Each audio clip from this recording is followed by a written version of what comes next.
Today we are going to discuss the famous Monty Hall problem, and try to solve it by first principle thinking. We will try to solve it mathematically using conditional probability. Here's the setup. There are 3 doors. Behind one is a car. Behind the other 2 are goats. You pick a door, say, door 1. Before opening it, the host, Monty Hall, who knows what's behind every door, opens one of the other 2 doors and reveals a goat. Let's say he opens door 3.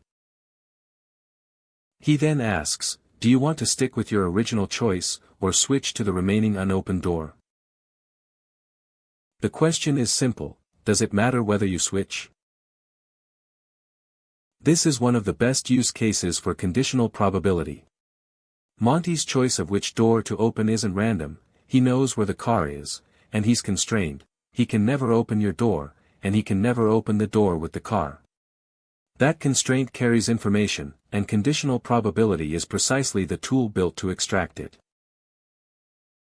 Everything in this video rests on a single formula, the definition of conditional probability.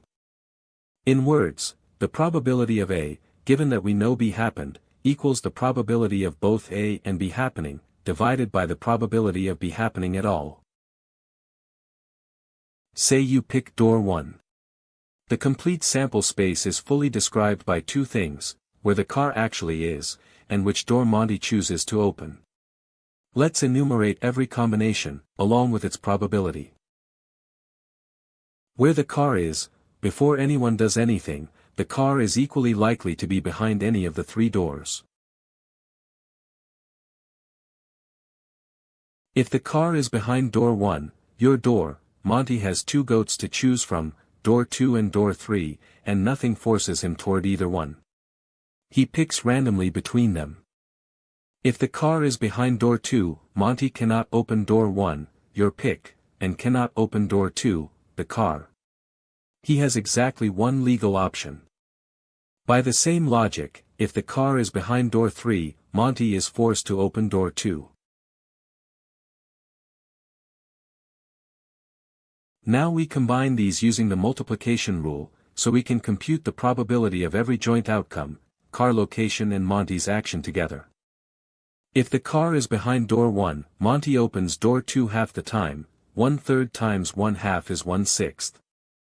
Or, if the car is behind door 1, Monty opens door 3 the other half of the time, again, 1/6.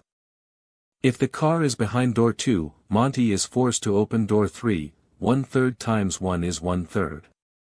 And if the car is behind door 3, Monty is forced to open door 2, 1/3 times 1 is 1/3. Notice that outcomes where Monty opens the door with the car simply don't appear in this table, those have probability 0. This is the entire sample space of what can happen. As a sanity check, the 4 probabilities should sum to 1. Good, we haven't missed or double-counted anything. Now apply the definition directly. We observe the event, Monty opens door 3. Only 2 rows have that.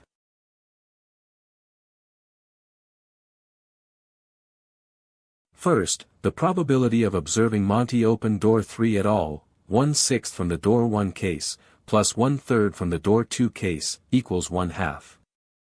We want the probability the car is behind door 1, our original pick, given that Monty opened door 3. The intersection is just that one row, probability 1/6, divided by 1/2, 1/3. And for door 2, the door you'd switch to, the same logic gives 1/3 divided by 1/2, 2/3. The math checks out. Switching gives you a 2/3 chance of winning, staying gives you only a 1/3 chance. Our intuition treats Monty's action as a neutral event that doesn't tell us anything, as if he'd opened a random door that happened to have a goat. But he didn't choose randomly, he chose under a constraint, and that constraint encodes information about where the car is.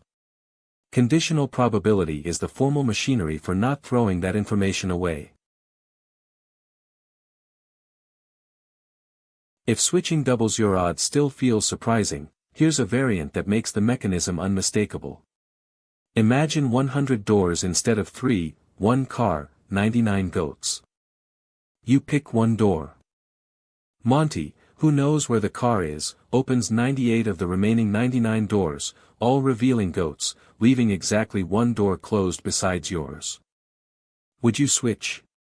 Almost everyone's intuition says yes immediately in this version, because it's obvious your original 1 in 100 guess was probably wrong, and Monty was forced to leave the car's door closed if your guess was wrong, which it was 99% of the time.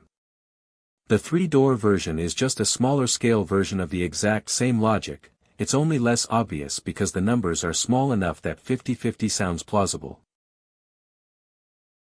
The Monty Hall problem isn't really about doors, cars, or goats, it's a lesson in being precise about what new information actually rules out. By laying out the complete sample space and applying the bare definition of conditional probability, the answer falls out mechanically, with no need to trust intuition or memorize a counterintuitive fact. Switching wins 2/3 of the time because Monty's forced move, when the car is behind the other door, makes that scenario twice as likely to produce the exact observation you saw. Thanks for watching. Like, subscribe, and comment if you liked the video.